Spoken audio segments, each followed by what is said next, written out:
दोस्तों, अगर आप भी हार्दिक पांड्या और रोहित शर्मा को दुनिया का सबसे खतरनाक खिलाड़ी और कप्तान मानते हैं तो वीडियो को लाइक जरूर कीजिएगा। दोस्तों, आईपीएल के 5वें मुकाबले में आया जसप्रीत बुमराह और रोहित शर्मा का खतरनाक तूफान अहमदाबाद के मैदान पर लहराया। इन दोनों ने मुंबई इंडियंस पर परचम। तो आखिर किस टीम ने इस मैच में मारी बाजी, किस खिलाड़ी ने दिलाई अपनी टीम को कभी ना भूलने वाली जीत, किस बल्लेबाज ने ठोके सबसे तेज अर्धशतक, किस गेंदबाज ने लिए सबसे अधिक विकेट, कैसे मुंबई और गुजरात का मैच बन गया रोंगटे खड़े कर देने वाला मुकाबला, अंतिम गेंद तक खेले गए इस रोमांचक मुकाबले की पूरी हाईलाइट हम आपको जरूर दिखाएंगे। लेकिन उससे पहले आपको क्या लगता है, हार्दिक पांड्या और रोहित शर्मा में कौन है सबसे खतरनाक कप्तान? नीचे कमेंट करके जरूर बताएं। दोस्तों, जिस मैच का इंतजार क्रिकेट के प्रेमियों का था वो मैच आखिरकार नरेंद्र मोदी स्टेडियम में खेला गया। गुजरात टाइटंस और मुंबई इंडियंस की टीम आमने सामने थी। मुंबई के कप्तान हार्दिक पांड्या ने टॉस जीतकर पहले गेंदबाजी करने का फैसला किया और गुजरात टाइटंस को बल्लेबाजी करने के लिए आमंत्रित किया। गुजरात की तरफ से ओपनिंग की शुरुआत करने मैदान पर शुभमन गिल और रिद्धिमान साहा उतरे। वहीं मुंबई की तरफ से पहले ओवर फेंकने आए खुद कप्तान हार्दिक पांड्या। आते ही उनके ओवर की पहली गेंद पर शाह ने उनको खतरनाक कवर ड्राइव लगाकर चौका जड़ते हुए स्वागत किया।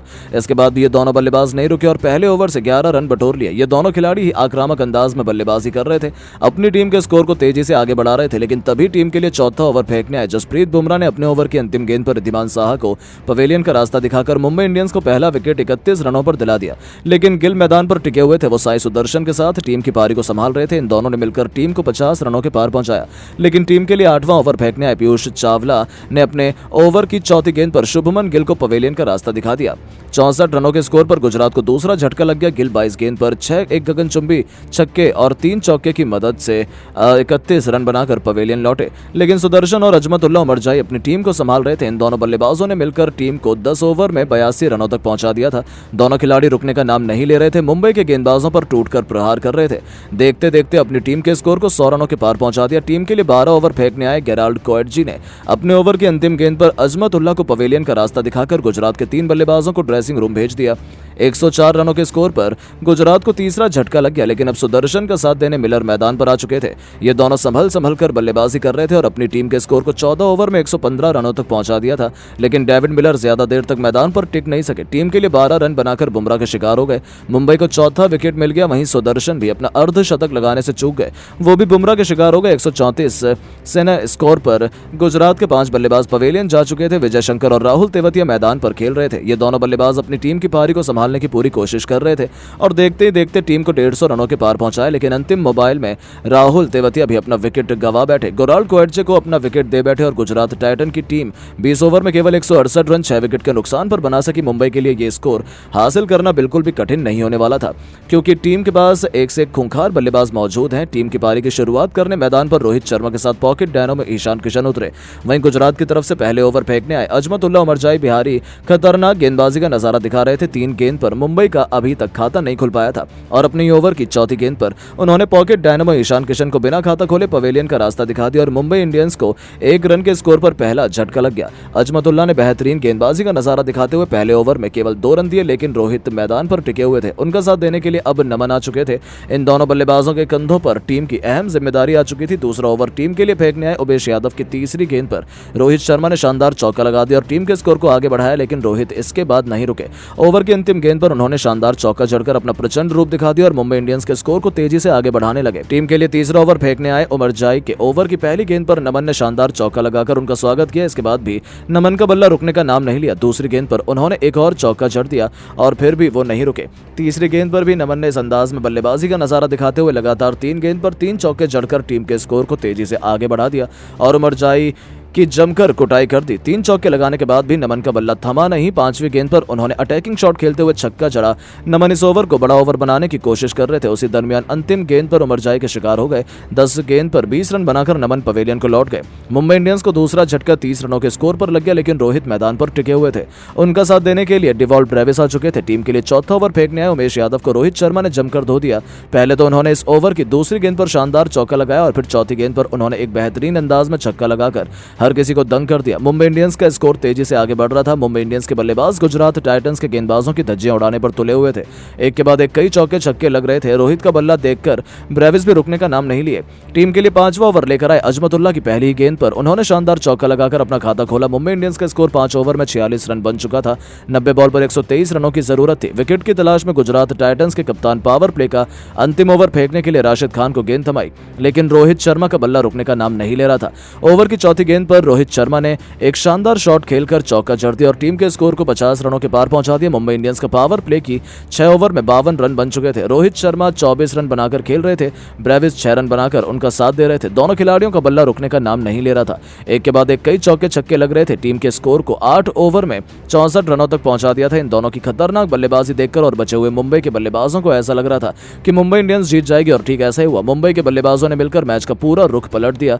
अंतिम गेंद तक खेला गया ये मुकाबला मुंबई ने अपने नाम कर लिया। लेकिन दोस्तों, अब आपको क्या लगता है, रोहित शर्मा और हार्दिक पांड्या में कौन है सबसे खतरनाक खिलाड़ी और कप्तान? नीचे कमेंट करके जरूर बताएं। दोस्तों, भले ही मुंबई के मैनेजमेंट ने हार्दिक पांड्या को कप्तान बनाया था, लेकिन मुंबई के फैंस के लिए हमेशा हमारे फॉरएवर कप्तान तो रोहित शर्मा ही रहेंगे। तभी तो जब हार्दिक पांड्या गुजरात के खिलाफ सीजन के पहले मुकाबले में टॉस के लिए उतरे, तब पूरा अहमदाबाद का स्टेडियम रोहित रोहित के नारों से गूंज उठा। यहां तक कि कप्तानी की पहली अग्नि परीक्षा में भी हार्दिक पांड्या बुरी तरीके से फ्लॉप हुए और बीच मैदान में ही रोहित शर्मा को मुंबई की कमान अपने कंधों पर उठानी पड़ी। इस लम्हे ने तो सच में हर किसी का दिल ही जीत लिया था। जी हां दोस्तों, असल में गुजरात की तरफ से गिल बेरहमी से मुंबई के गेंदबाजों की कुटाई कर रहे थे। हार्दिक पांड्या को समझ में नहीं आ रहा था कि कैसे उनका तूफान रोका जाए। वो हैरान और परेशान थे। ऐसे में दौड़ते हुए वो रोहित शर्मा से मदद मांगने जाते हैं। रोहित शर्मा ने भी उनकी बात मानी। उन्होंने विकेटकीपर ईशान किशन और गेंदबाजों को अपने पास बुलाया, उन्हें समझाया, अपने हिसाब से फील्ड सेट करी, जसप्रीत बुमराह की गेंदबाजी दी और रोहित बीच मैदान में कप्तानी करने लग गए। इस लम्हे ने तो सच में रोहित के चाहने वालों का दिल खुश कर दिया और एक बात फिर से साबित हो गई कि मुंबई के असली कप्तान तो रोहित शर्मा ही है।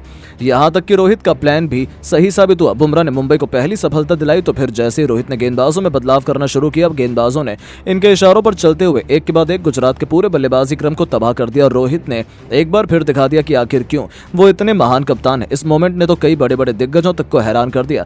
जहां खुद कमेंट्री कर रहे सुरेश रैना का रिएक्शन भी सामने आया। उन्होंने कह दिया कि मैंने तो पहले ही कहा था कि मुंबई के असली कप्तान तो रोहित ही हैं। भले ही आप कप्तान का टैग किसी को भी दे दें, लेकिन आप देख सकते हैं किसने गेंदबाजों का इस्तेमाल किया, किसने गुजरात पर चढ़ाई की। प्रत्यक्ष को प्रमाण की जरूरत नहीं है। रोहित मुंबई के फॉरएवर कैप्टन रहेंगे। तो वीरेंद्र सहवाग का भी कुछ ऐसे ही लाजवाब रिएक्शन निकलकर सामने आया। उन्होंने कह दिया कि मैं मानता हूं कि मुंबई के असली कप्तान तो रोहित ही हैं, उन्हें तो कोई हटा भी नहीं सकता है और इसकी जरूरत भी नहीं है। जब तक मैदान में रोहित है तब तक उनसे बेहतर अपनी टीम को लीड कौन कर सकता है। बुमराह और अपने गेंदबाजों का जिस तरीके से उन्होंने इस्तेमाल किया, उन्होंने दिखा दिया कि आखिर क्यों उनसे बेस्ट कैप्टन मुंबई को कभी नहीं मिल पाएगा। जी हां दोस्तों, ये दोनों तो रोहित से बहुत प्रभावित थे। यहां तक कि खुद God of cricket Sachin Tendulkar ने कह दिया कि रोहित से सिर्फ कप्तानी का टैग छिन गया है, लेकिन आप कप्तानी को रोहित से नहीं निकाल सकते हैं। उनके मैदान में मौजूदगी साबित करती है कि मुंबई को लीड वही करेंगे और हो भी क्यों ना, जब तक आपके पास रोहित है तब तक कप्तान कोई भी हो, उन्हें रोहित की बात माननी ही पड़ेगी। चाहे फील्ड सेट करना हो या गेंदबाजों का इस्तेमाल करना हो, हार्दिक को अभी रोहित के साथ रहकर काफी कुछ सीखना है। रोहित ने बिल्कुल सही किया है। यहां तक कि खुद मुंबई के पूर्व खिलाड़ी किरण पोलार्ड ने कहा है कि सच में मैंने रोहित जैसा दिमाग किसी के पास नहीं देखा है। वो हम सबके लिए हमेशा फॉरएवर कैप्टन रहेंगे। हार्दिक भी उनकी खूब बात मानता है। चाहे फील्ड सेट करना हो या फिर गेंदबाजों का इस्तेमाल ही क्यों ना करना हो, रोहित अभी भी टीम को लीड कर रहा है, जो असली टीम बॉन्डिंग की निशानी है। आगे रोहित का सम्मान तो सबको करना ही पड़ेगा। मैं तो रोहित को हमेशा से फैन रहा हूं और मुझे लगता है कि यंगस्टर्स को रोहित से अभी भी काफी कुछ सीखने को मिल रहा है। जी हां दोस्तों, हर कोई रोहित को महान बता रहा है। यहां तक कि खुद ऑस्ट्रेलिया के महानतम कप्तान रिकी पॉन्टिंग ने तो यह तक कह दिया कि धोनी के बाद यदि भारत का सबसे महान कप्तान मुझे कोई लगा है तो वो रोहित ही है। रोहित में धोनी जैसी सभी खूबियां हैं। भले ही टीम बदल जाए,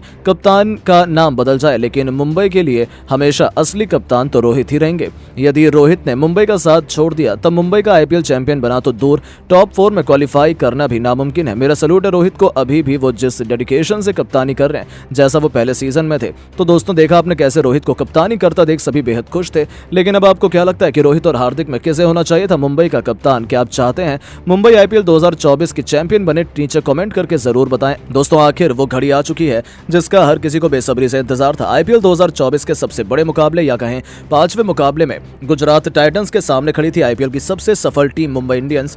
मुंबई के नए नवेले कप्तान हार्दिक पांड्या के नेतृत्व में वो अपनी पुरानी टीम गुजरात के खिलाफ ही मोर्चा खोलने के लिए तैयार थे। दुनिया का सबसे बड़ा क्रिकेट स्टेडियम अहमदाबाद का नरेंद्र मोदी स्टेडियम इस जंग का गवाह बनने के लिए पूरी तरीके से बेकरार था। इस मुकाबले में सिक्का तो हार्दिक पांड्या के पक्ष में रहा और उन्होंने टॉस जीतकर गुजरात को पहले बल्लेबाजी करने का न्योता दिया। गुजरात की तरफ से रनों की बरसात करने के इरादे से गुजरात के नए कप्तान टीम इंडिया के प्रिंस शुभमन गिल रिद्धिमान साहा के साथ उतरे थे। इन दोनों के कंधों पर अपनी टीम को एक जबरदस्त शुरुआत दिलाने की काफी अहम जिम्मेदारी आ चुकी थी। दूसरी तरफ खुद मुंबई के कप्तान हार्दिक पांड्या पहले ओवर में गेंदबाजी करने के लिए आ गए, लेकिन ये उनकी बहुत बड़ी भूल साबित हुई, क्योंकि पहले गेंद पर रिद्धिमान साहा ने उनका स्वागत पॉइंट के ऊपर से थप्पड़ की तरह एक करारे चौके से किया, तो फिर चौथी गेंद पर शुभमन गिल ने भी हार्दिक पांड्या को बाउंड्री के दर्शन कराते हुए उनकी अभी से हालत खराब करके रख दी थी। पहले ही ओवर में दोनों खिलाड़ियों ने मिलकर 11 रन बना लिए थे। इसके बाद हार्दिक ने दूसरे ओवर में गेंदबाजी ल्यूक वुड को सौंपी। इस ओवर में इस गेंदबाज ने बेहतरीन गेंद को स्विंग करवाया। रिद्धिमान साहा और गिल दोनों को उन्होंने बांधे रखा।